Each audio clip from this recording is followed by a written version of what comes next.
no, it is the Master Vlogger! Bye.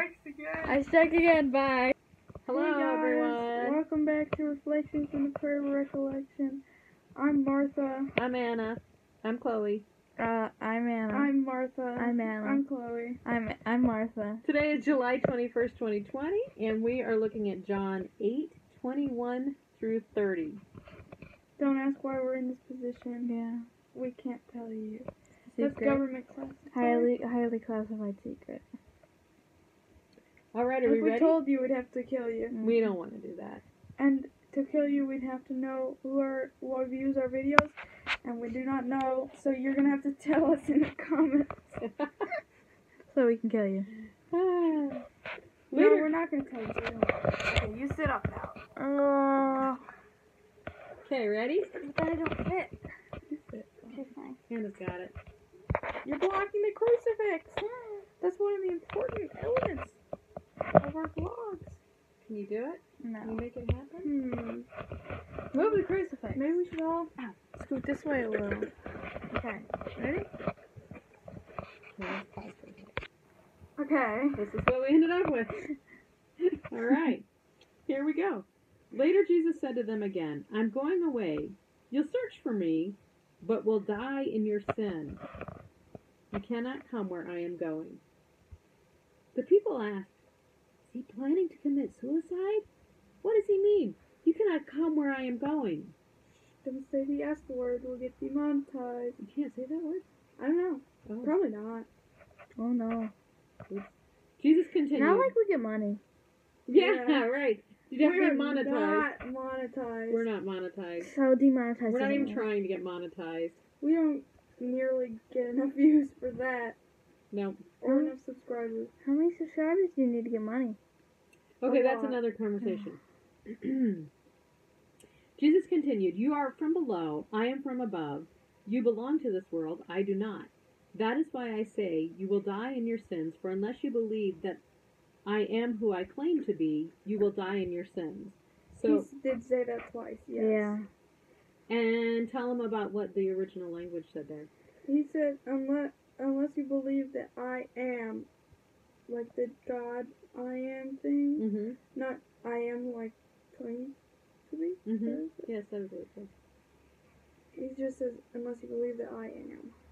Which would be interesting because this being at the time of the Feast of Tabernacles, this was back to their exodus from Egypt, which is when God told They're Moses. having flashbacks. to say, yeah, they should be having flashbacks. God told Moses to say, I am. I am. Tell them that I am.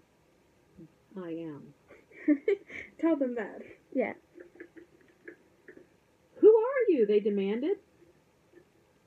Jesus replied, the one I have always The claimed one to be. I have always claimed to be. I have much to say about you and much to condemn, but I won't. But I won't. For I say only what I have heard from the one who sent me, and he is completely truthful. But they still didn't understand that he was talking about his Father. So Jesus said, when you have lifted up the Son of Man on the cross, then you will understand that I am he.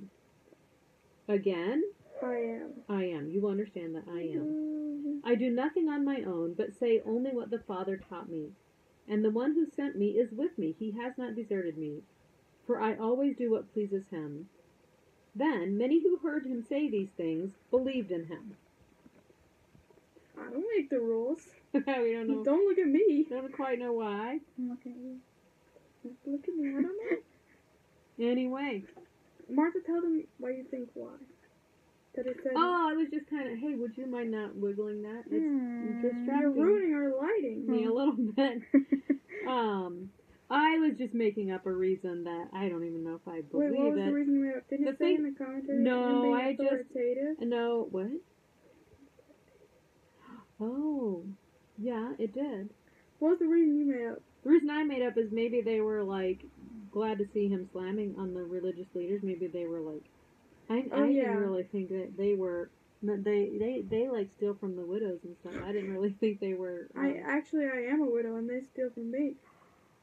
So I don't know. I really don't know what how the normal people felt about the religious leaders. I guess I always assumed they actually kind of respected them, but if they didn't, maybe it made them happy when Jesus was kind of taking them down. And if they didn't respect them, they're probably not allowed to say that, or they'll get shamed. Yeah, that's true. They did a lot of shaming in the last chapter, like with Nicodemus.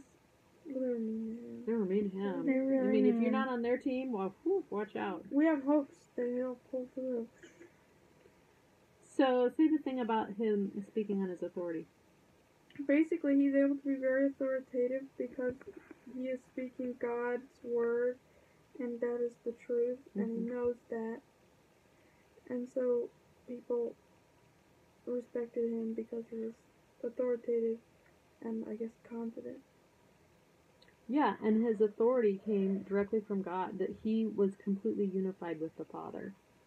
So, he didn't. Now, it said the other rabbis of their time would always try to basically, I don't know, how would you say what that said? Back up their claims with someone else's claims. With other rabbis' claims or whatever. So for him to just take direct authority in himself from God, that was very different. So, let's see, I have a meditative moment, but is there anything else we wanted to talk about that we learned from our commentaries and I don't know, where did we learn from? We learned about the Son of Man thing.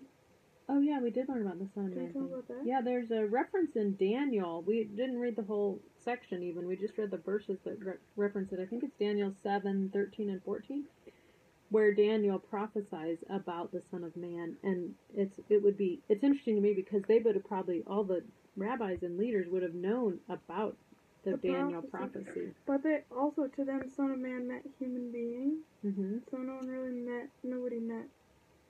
It meant human being, but then it also had some element of Messiah to it. Also, it sounded like, or Jesus meant the element of Messiah. Maybe was what it was. But to them, they thought he was talking about human beings, so people were a little confused when he said the Son of Man. I think another thing the commentary said that was interesting to me was that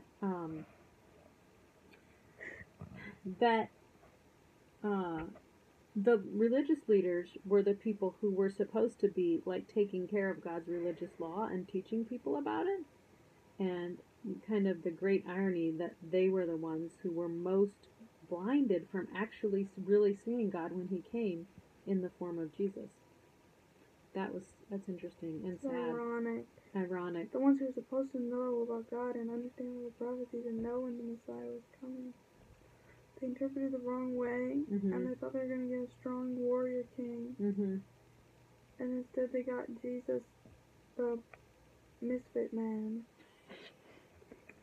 Alright? He took all the misfits in. Yeah, that's so true. I thought you were saying he was a misfit. Well, he kind of was.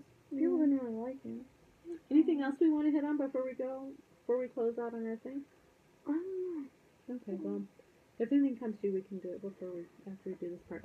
Okay, so we're gonna, for our meditative moment tonight, we're gonna look at verse 24 that says, that is why, it says, you belong to this world, I do not. That is why I said that you will die in your sins unless you believe that I am who I claim to be, you will die in your sins. So I was just thinking a little bit about that whole concept of believing, the importance of believing who he is, and I was kind of exploring in my mind about what does that mean. You know, there's like different levels of belief, right? You can believe something in your mind, but it doesn't change your character, your behavior. Is it really a belief? Yeah, do you really believe it? What do you really believe at your deepest motives? You know, in your deepest, the things that really drive you, those are and the things that have formed your habits, even your thought habits, those are the really core beliefs. And sometimes I think that it's hard to get the cognitive belief about Jesus down to replace our old core beliefs in our heart and that drive our behaviors without ever even thinking about it. So our first meditative question tonight in that context is, where in my life am I not living like I believe in you? So if you think about your life, it's kind of a big question, but probably you'll have some things that come right to top of mind. I know I certainly did. So you can pause with this question. Where in my life am I not living like I believe in you? Did you pause? If you paused, welcome back. All right. We have a follow-up question that says, what would my life be like if my belief in you were explosively true and permeated everything? So I think you're imagine missing this. now if this belief in Jesus were so true and permeated all of your life. Now, so take the contrast and imagine, and if you have your journal, you can be writing these things down in your journal if you're a journaler, saying them out loud if you're alone or in your head, or if you're with someone, you can say them to your buddy, your Bible buddy. If you're in Promised Land, you may have an actual Bible buddy, and I hope you do. I have a Bible buddy. I have 2 Bible buddies. Our other Bible buddy left us when things started getting meditative. Yeah. She went to meditate with her beach class. Okay, so let's go back to the question before we pause. We got a little ambling off there. What would my life be like if my belief in you were explosively true and permeated everything? So you can pause. Think about that.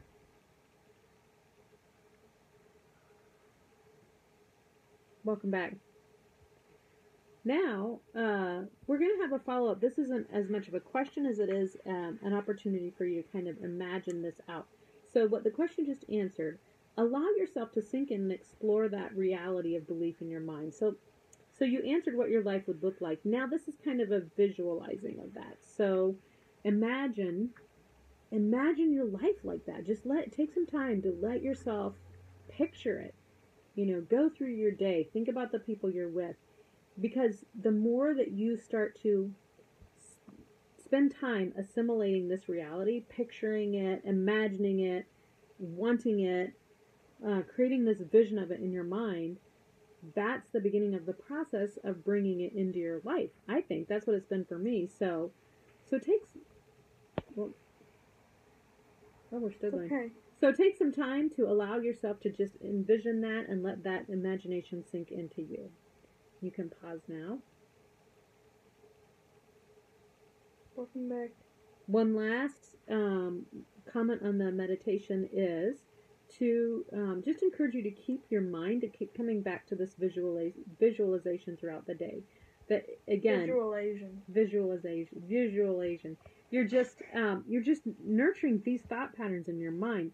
You're bringing a vision of something that's really beautiful that you really want in your life, and building that in your mind, so that you can have a direction that you're starting to go towards.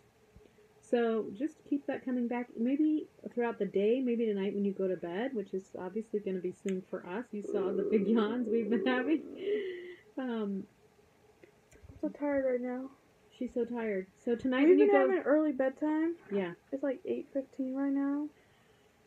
I'm so tired, guys. When you go to bed tonight, you can visualize what your life would be, what your good life would be like if you really believed it all the way down to your deepest core about Jesus.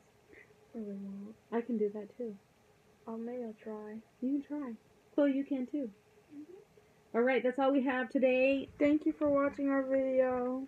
We love you. We love Jesus. We love you, Jesus. We praise you, Jesus. God bless you all. We love you. We love Jesus. We love you, Jesus. Yes. Bye. Bye.